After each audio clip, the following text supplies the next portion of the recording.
The Alps stretch out beneath your plane. But come closer.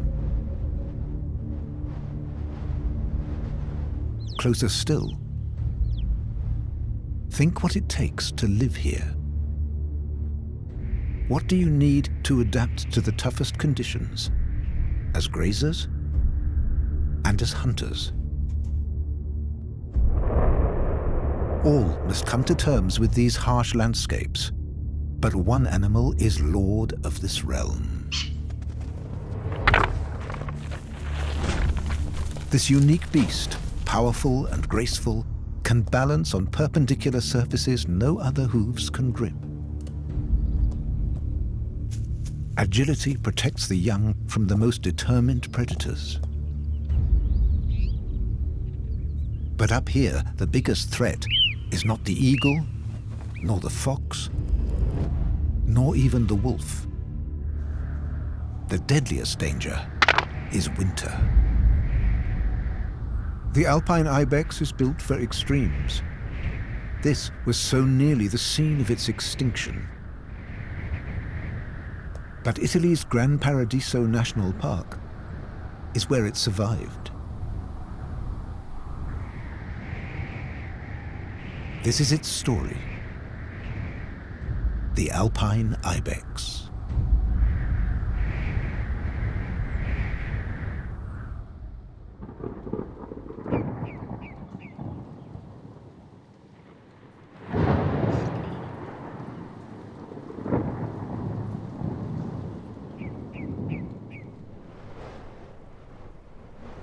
This high up in the Alps, winter never seems to end.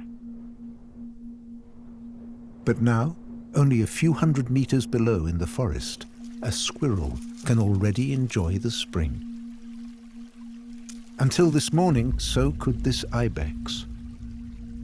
He was a dominant male in the prime of life. On this bed of springtime pasture, his life is ending. His times were full of danger, of ice, of fights, and play and adventure, come to a sudden end. The body of this animal is paralyzed, yet his every cell carries the imprint of millions of years of evolution that made him the master of these mountains. Buck's story ends where it began 11 years ago, in the shadow of the 4,000-meter peak of the Gran Paradiso. That winter, his father vanquished all the other males, even the reigning clan leader. But one last male won't give up the fight.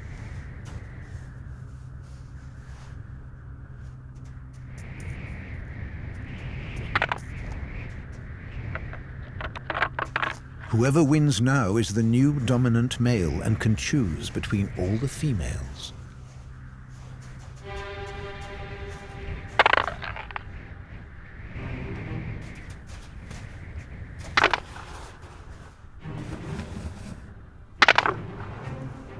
This fight started at dawn. It drags them further and further down the mountain.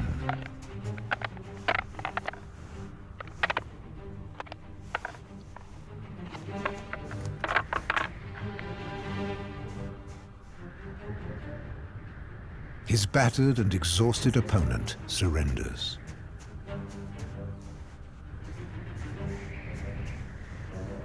Now there's a new task. Climb back up to the cliff and to the females. He knows this route by heart, even in the snow. He knows which paths, cracks, and fissures will guide him upwards. As long as the females are waiting. 50 meters of snow-covered rock separates him from the does. If there were no snow, he'd already be at the top. But today is different. This could be risky. He consults his mental map. Instinct says, be careful. He comes back down and follows the scent another way.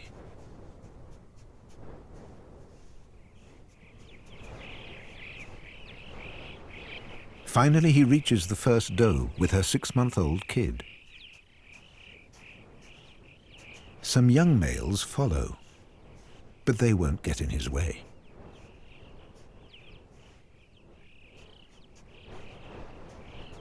He's more concerned with the mating ritual.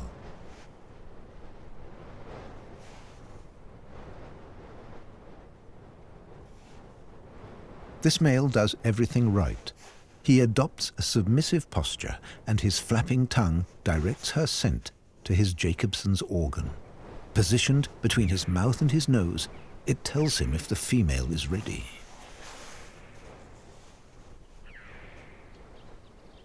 She will ovulate only for a short time, so the male has to be patient and stubborn until the female is ready to receive him.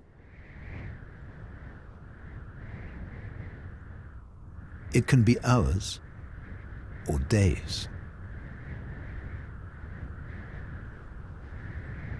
Wherever she goes, he goes.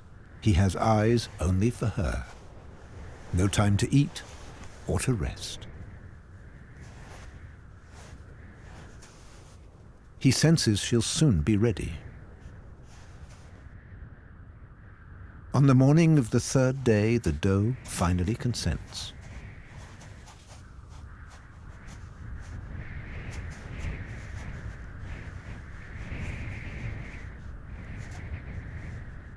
After mating, they spend a few more hours together. 3 weeks of fighting and courting have exhausted him. He's burned up his energy reserves to pass on his genes.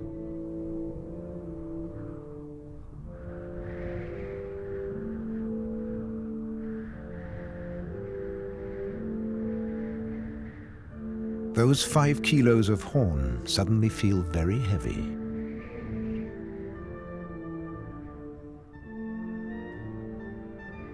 The king is shattered right at the start of winter.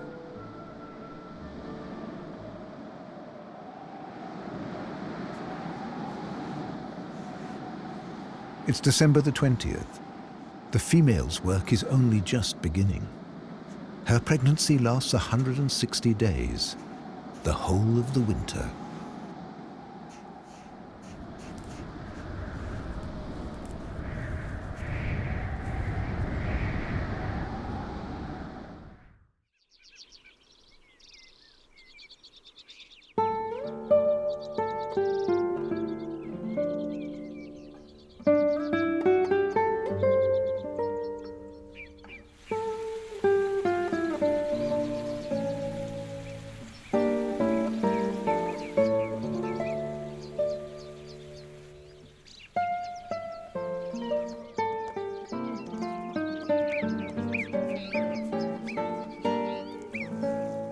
Five and a half months have passed.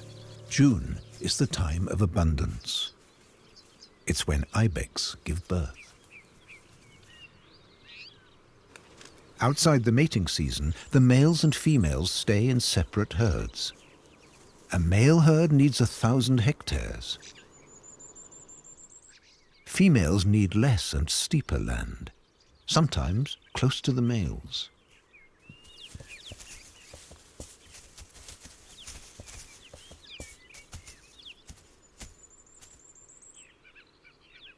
The doe has made it through the winter. The fox isn't the only reason she's uneasy.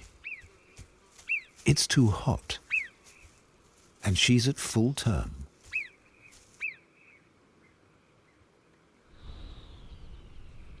What she needs is a quiet place where she can give birth alone. After she's satisfied her thirst for salt. Tiny heads peeking over the cliff edge show that most of the does have already given birth. But why so restless?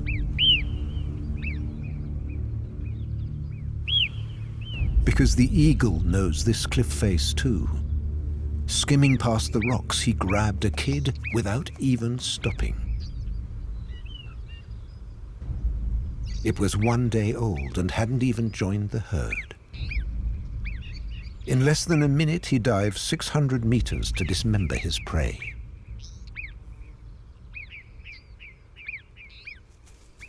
The attack was only 200 meters from the herd. It's unleashed a general panic.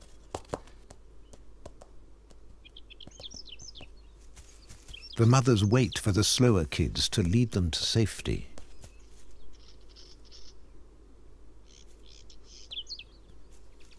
A 150 meters lower down, the pregnant doe tries to get comfortable.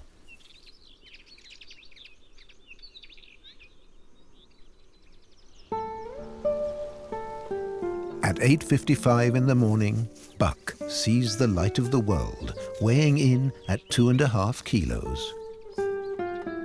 After a few minutes, he can already stand. And as soon as his coat dries, he seeks out a teat. His mother's milk strengthens the immunity she passed on to him in the womb. Right now, anything will disturb her, even an innocent alpine hare.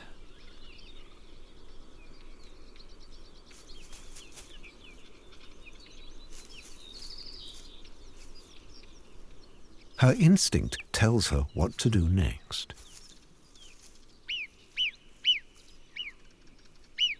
She eats the entire placenta. It'll fortify her and enrich her milk. For the fox, her kid would be the perfect prey. But not while the mother's close by.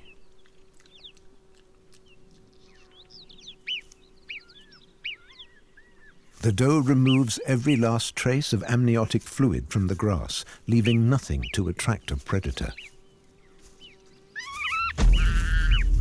The eagle is back at the rock face. He has a territory of 80 square kilometers. This is its epicenter.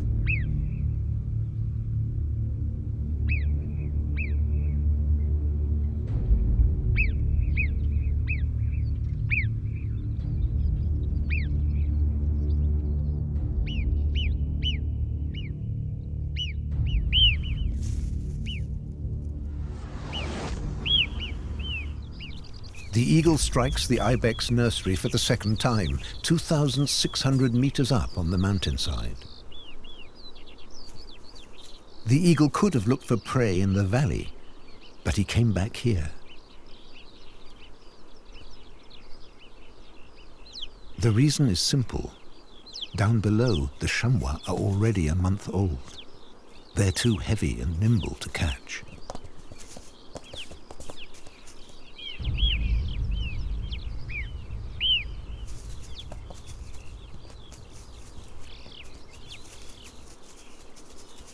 The 6-week-old chick doesn't care where the prey's from. It's always hungry. A golden eagle's nest is always set lower than its hunting domain, making it easier to bring in the prey. 3 kilos of booty swoop to the eyrie. Very soon, the young ibex will also be too big and too agile. Then, the chick will get used to a new diet of marmots. Most of the ibex kids will escape the eagle's talons. Just this morning, Buck could hardly stand. Now he's running and jumping.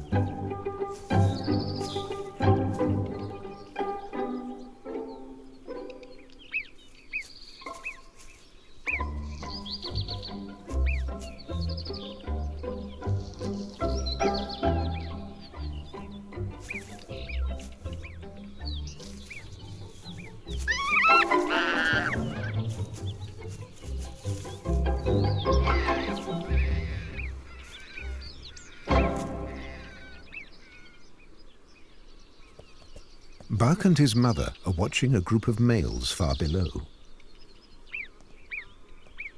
Defying the laws of gravity on a vertical rock face.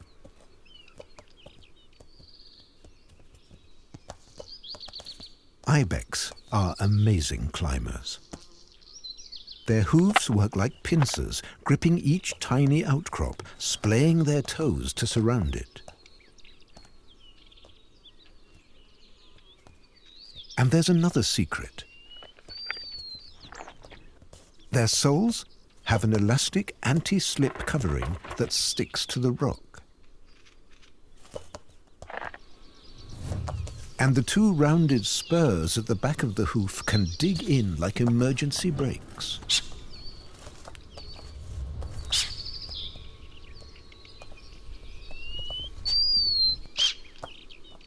The wall creeper is an equally expert climber. They rarely meet anyone near their nests on the rock face.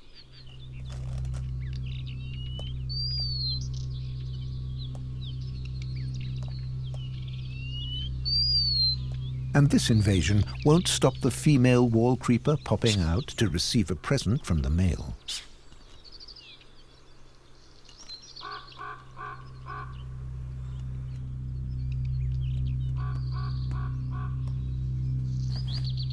But young ibex and their mothers are the ultimate climbing champions. The males, with their long horns, or the chamois, would never try this.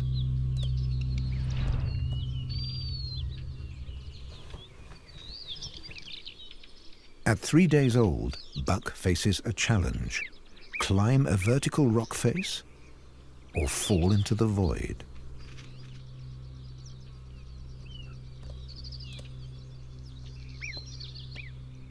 His mother shows him how.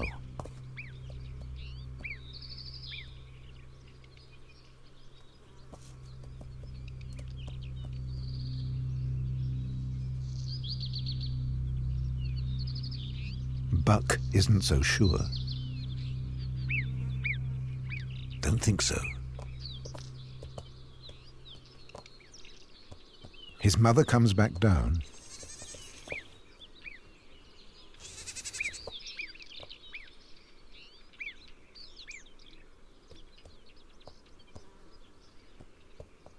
And she shows him the way again.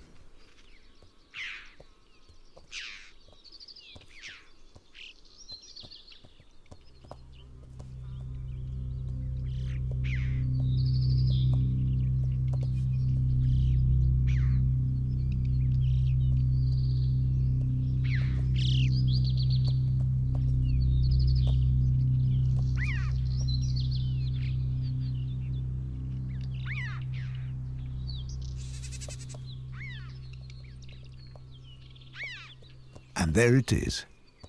He's done it. The eagle's still out there, but he's distracted by another mammal. The raptor departs for distant hunting grounds. Buck's mother won't let the mammalian biped out of her sight. Once it decimated her species. Right now, it doesn't seem dangerous. Back in 1820, there were just 100 Alpine Ibex on the planet. It was a critical situation. Ibex were only seen by royal huntsmen in the Gran Paradiso and in the inaccessible crags of France's Vanoise region.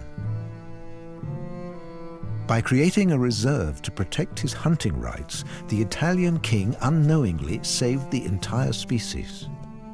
His hunting grounds later became the Gran Paradiso National Park.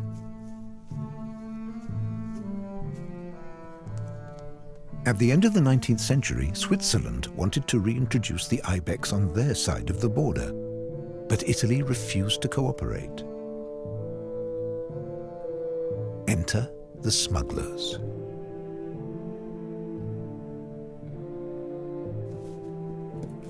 Risking prison and heavy fines, the mountaineers evaded both ibex mothers and human gamekeepers.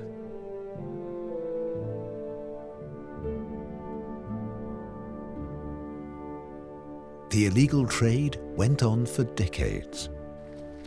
200 ibex, just like Buck, were captured and sold in Switzerland. The hiker was only passing. Next day, Buck and his mother rejoin the nursery at the top of the cliff. And it's playtime.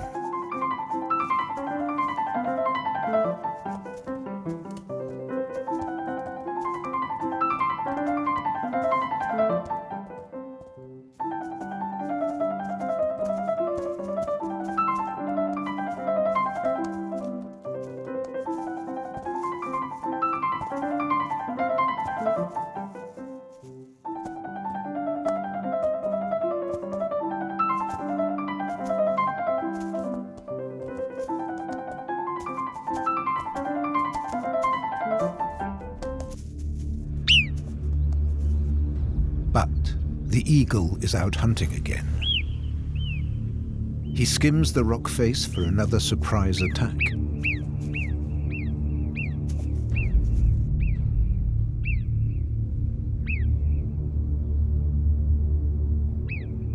And yet, 9 times out of 10, his attacks fail. Luckily, there's no shortage of other prey in the valley. He'll succeed elsewhere.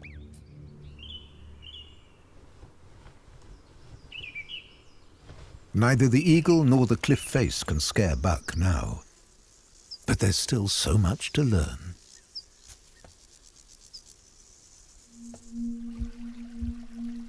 He has 10 years to find his space in the clan and his place in the world.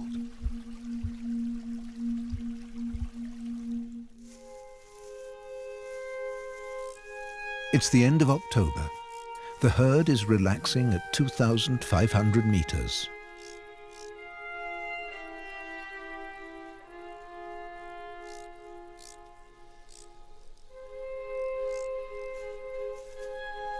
Way above them, Buck never strays from his mother's side. They take in the warm autumn sun.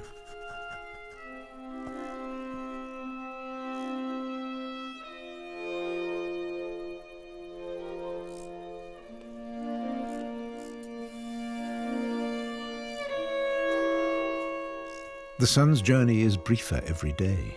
Temperatures dip below freezing at night. The grass has turned yellow. The ptarmigan and the alpine hare will soon be winter white.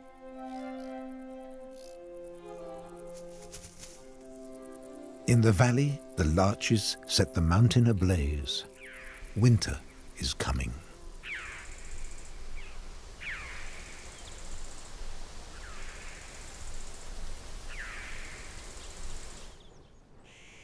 It's December. Buck is 6 months old. He's a plump, handsome kid, well prepared for winter. He's weaned, but he still likes his mother's milk. On the opposite flank, 200 kilos of muscle and horn crash together. With the males at peak weight and strength, this won't be over quickly. The males are about to spend a month together with the females. Up here, everything is still calm. But in the valley below, their chamois cousins are way ahead.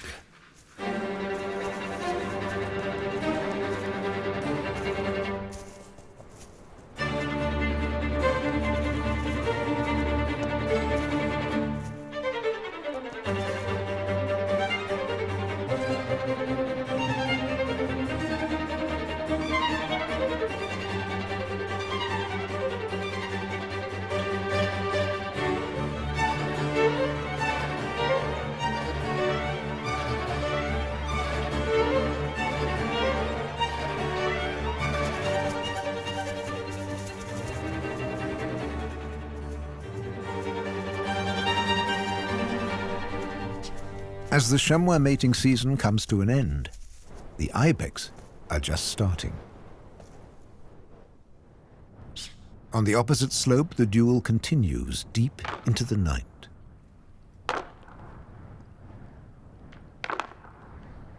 The rods in their retinas give ibex superb night vision.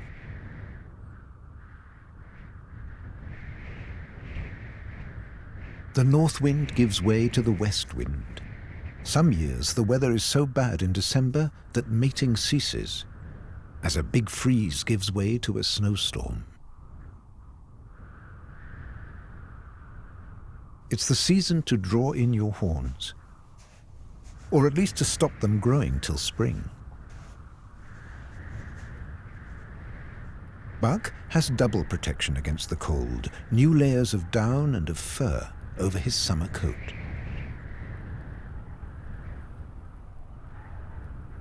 It's not as thick as an adult's coat, but this layered protection will help him through the coldest days.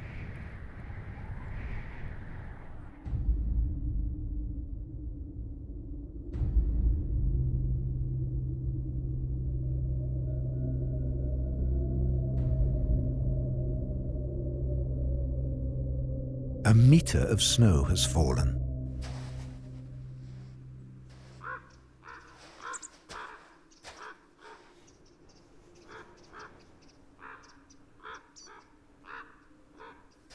The ibex's hooves are not made to climb in snow.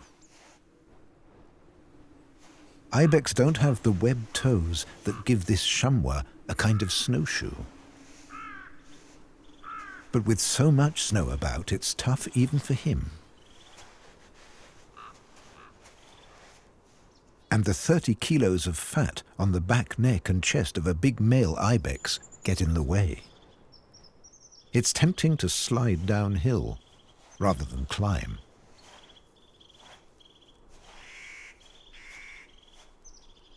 But this big male knows better. Safety and salvation are always higher up.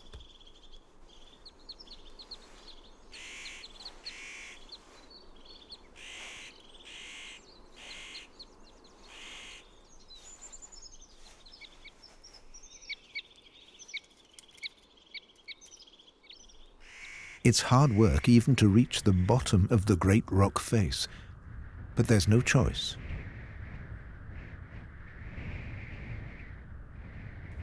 The higher he climbs, the thinner the air, but with more than twice as many red blood cells as a human, his muscles still get enough oxygen. 400 meters higher, he stumbles through deep snow towards the herd.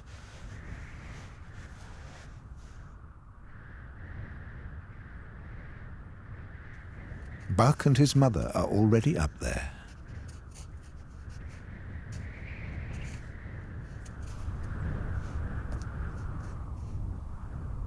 From here, they can ignore the two-legged animals passing in the distance. The humans proceed like ants in a line on a terrain that ibex avoid in winter. Yet Buck's mother is still on guard. She's listening out for a tiny break in the snow cover.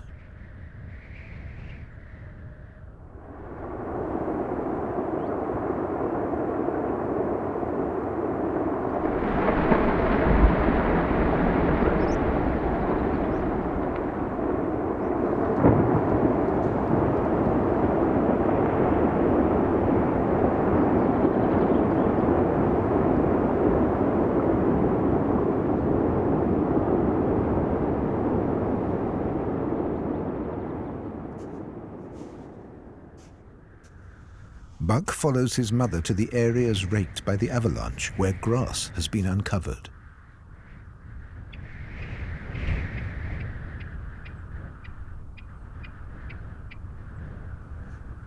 The rock partridges have the same idea.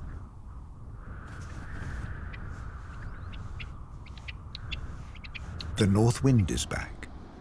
Another storm is on the way.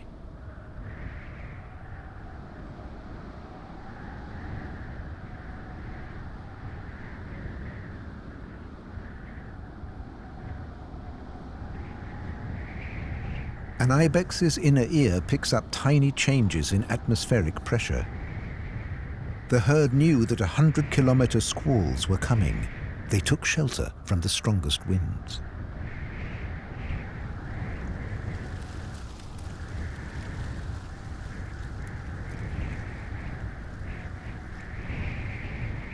Stripping the snow off the mountainside, the gusts reveal lichen and tufts of fescue grass. They'll feed Buck and his mum for some time.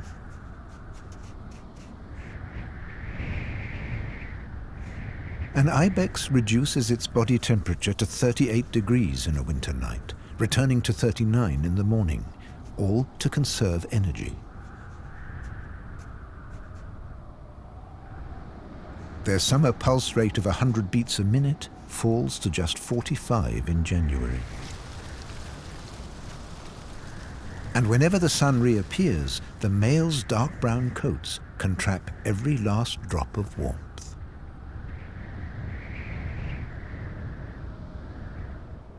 The thaw in March uncovers the avalanche's victims.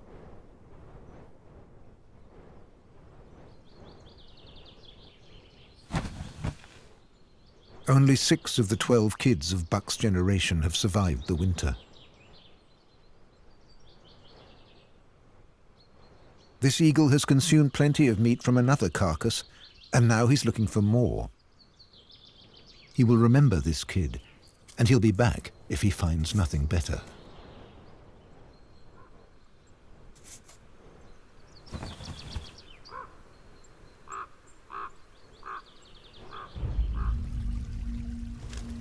Down in the forest, Buck is short of breath.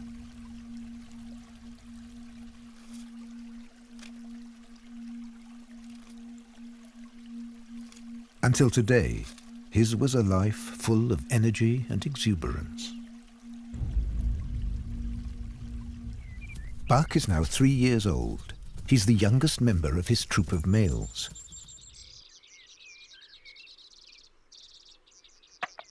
Just a while ago, he left his mother and became independent. She has borne another kid. Life for young males is fun, a summer of delicious food, play, and leisure. Drunk from the juicy grasses, the males frolic in the evening light.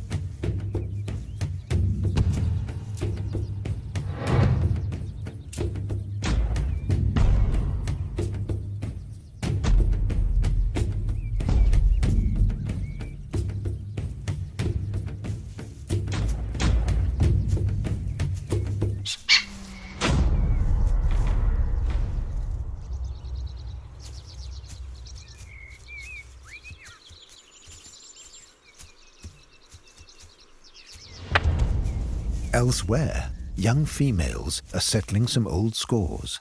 This is serious.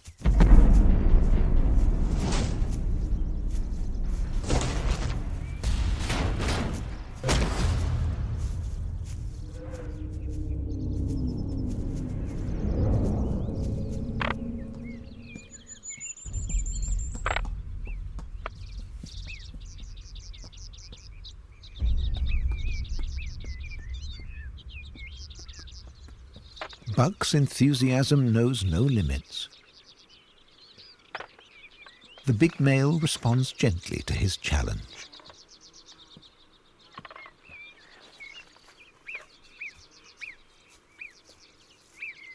White wagtails have returned from their migration all the way south of the Sahara.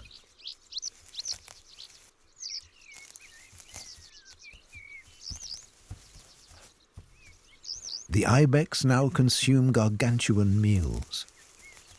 8 sharp incisors, all in the lower jaw, tear up the grasses.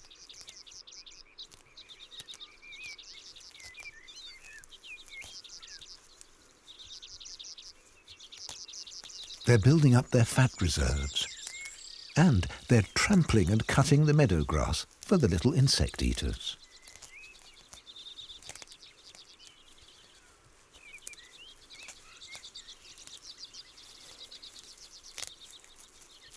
And the ibex are just passing through. They'll soon leave this place for higher altitudes, following the grasses towards the summit. Over 2 weeks, Buck moves up to 2,500 meters via this abandoned hamlet with plenty of grass. In the 1990s, this valley held more than 2,000 ibex. Today, there are just half that number. What caused the decline? Ibex have only a quarter of the genetic variation of domestic goats. Bred from a single strain, the 45,000 ibex in the Alps are more vulnerable to disease.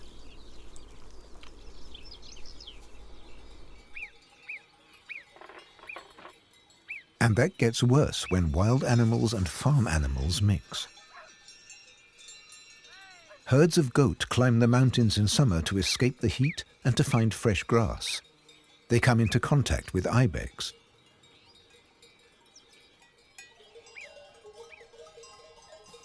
Goats and sheep can contaminate an area, passing foot rot, parasites or bacteria to their wild cousins.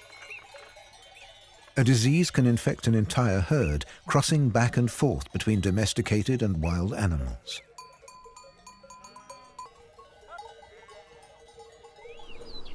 The ibex are also suffering from climate change. The grass is growing earlier, and it's not at its best when mothers need it to make milk for their young.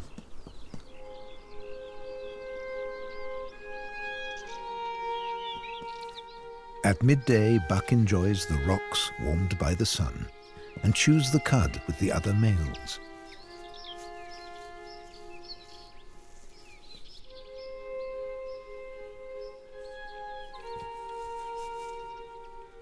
These are the quiet days. Take your time. Plenty of time for a siesta.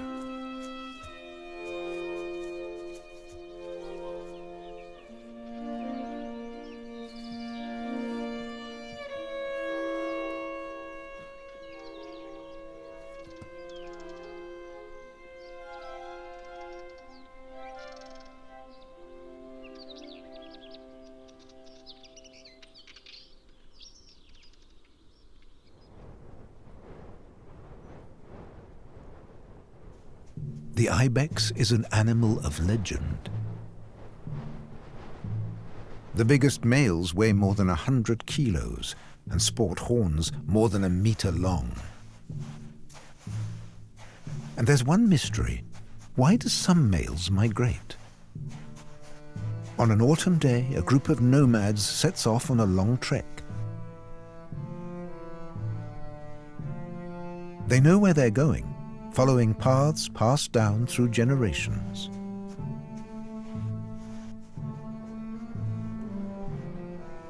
Some will cross the glacier to winter territories more than 20 kilometers away. Some fall by the wayside. They make this journey year after year, leaving the rest of their herd behind. Buck is 4 years old now. He doesn't leave the valley. His herd follows a strict calendar set by the growth of the grass.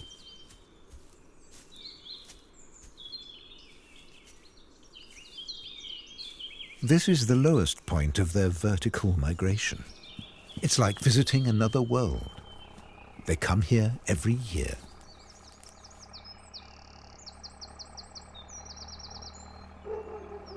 It's not enough to have plenty of grass. Like all ruminants, they need salt. They know where to find it. This is a treat, licking traces of salt off the roads. But there's one even greater delicacy, saltpeter on the walls. These places are in great demand.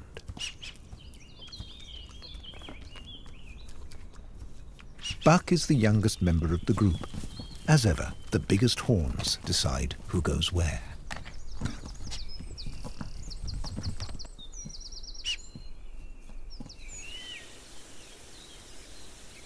The following spring, Buck is 5. He's found a cool place at the foot of a waterfall. The thick coats that gave protection at -20 are an annoying burden in May. It's getting hotter and hotter. Any way to scratch the itch is welcome.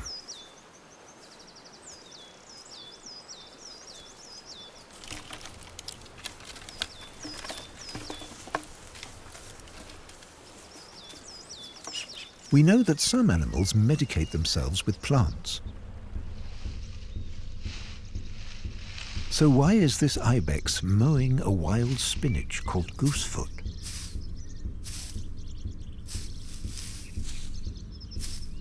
Cows would reject it, but cow herds wouldn't. Humans traditionally turned it into poultices for treating wounds and abscesses. The ibex uses it to relieve its itching chest.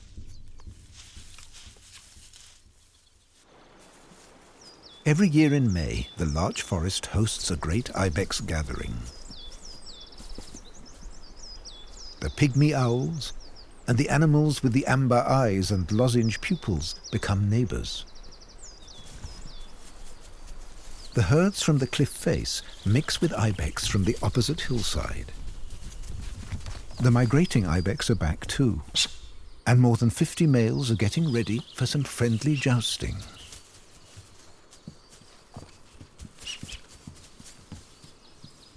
Buck has found a sparring partner amongst the juveniles. He tries to imitate the big males, but never quite manages to engage his horns with his opponent's skull. That's not the way to make it to head of the herd. The length of your horns counts. And so does the force of the impact.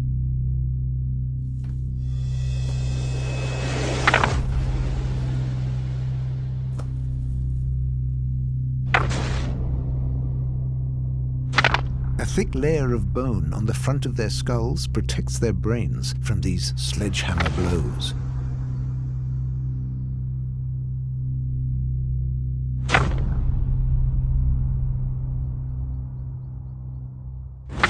A new hierarchy is slowly emerging from these skirmishes. The real battles will come later, in December.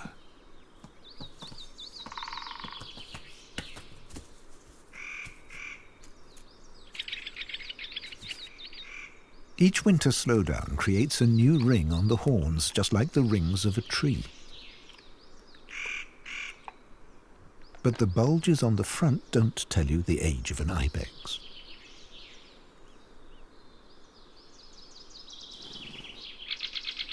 Life expectancy is 14 years for a female and 12 for a male. One ibex in this valley reached the extraordinary age of 21.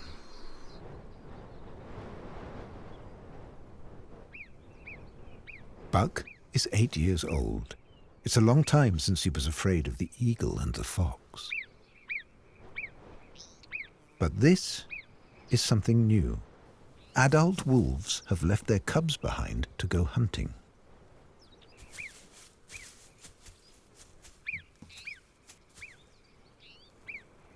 Wolves had disappeared for a century, but the ibex never forgot them. Now they're back. Buck and his herd must find a way to live with them.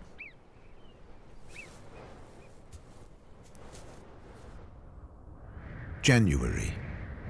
Wolves ambushed a young male ibex at the foot of the rock face. It happened yesterday at dusk. The wolf pack had climbed to 2,500 meters to claim this territory. They surrounded the ibex at the foot of the cliff. It happened very fast.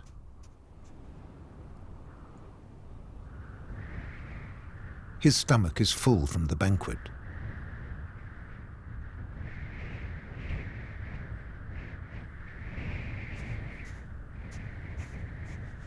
The other ibex climbed to safety 400 meters up the rock face. At dawn, the last wolves leave the remains and return to the forest in the valley. Buck is now 9 years old. He could have been last night's prey, but the wolves took the weakest member of the herd, a limping ibex that couldn't climb the steep rock wall. The scraps are free for all comers. Even the super predator of the skies isn't ashamed to be a scavenger in winter.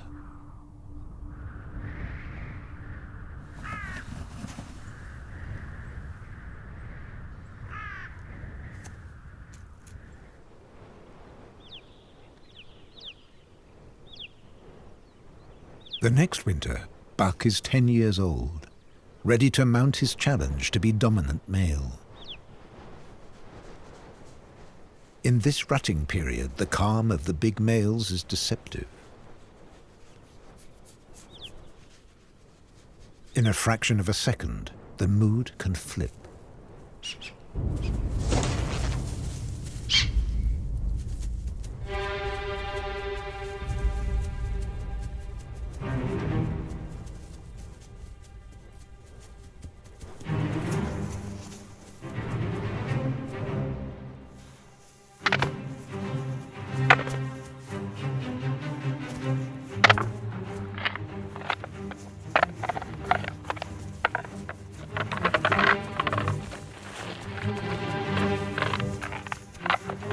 This is the decider.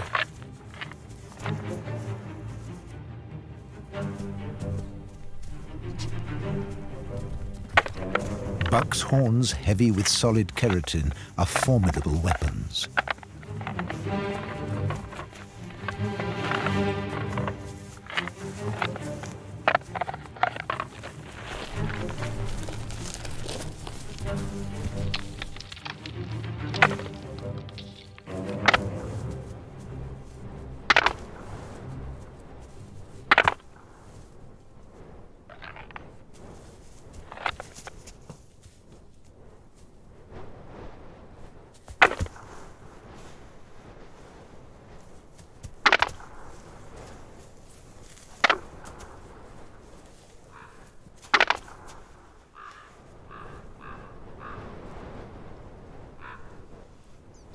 If he's to transmit his genes to the next generation, he must come out of this on top.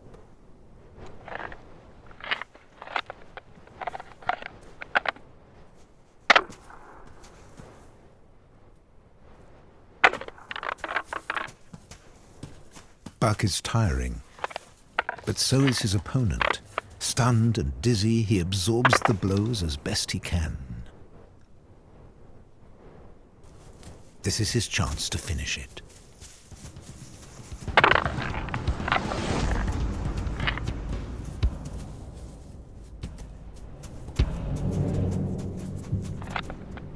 For this female, Buck is the chosen one. Now it's just a matter of patience and timeless ritual.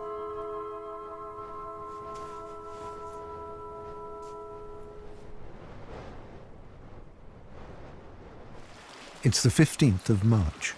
Buck and his herd sense a sudden thaw.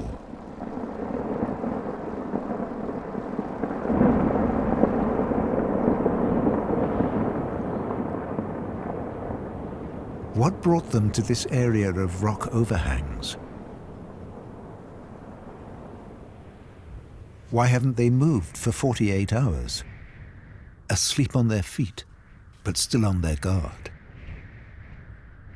Has nature given them a sixth sense?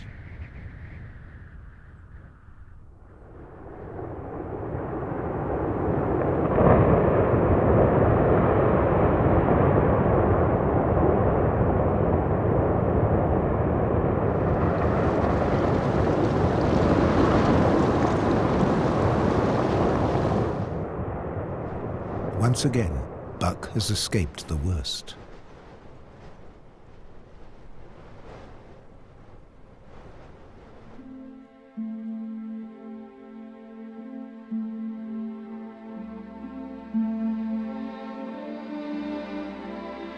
But one day in April, a falling rock ended everything.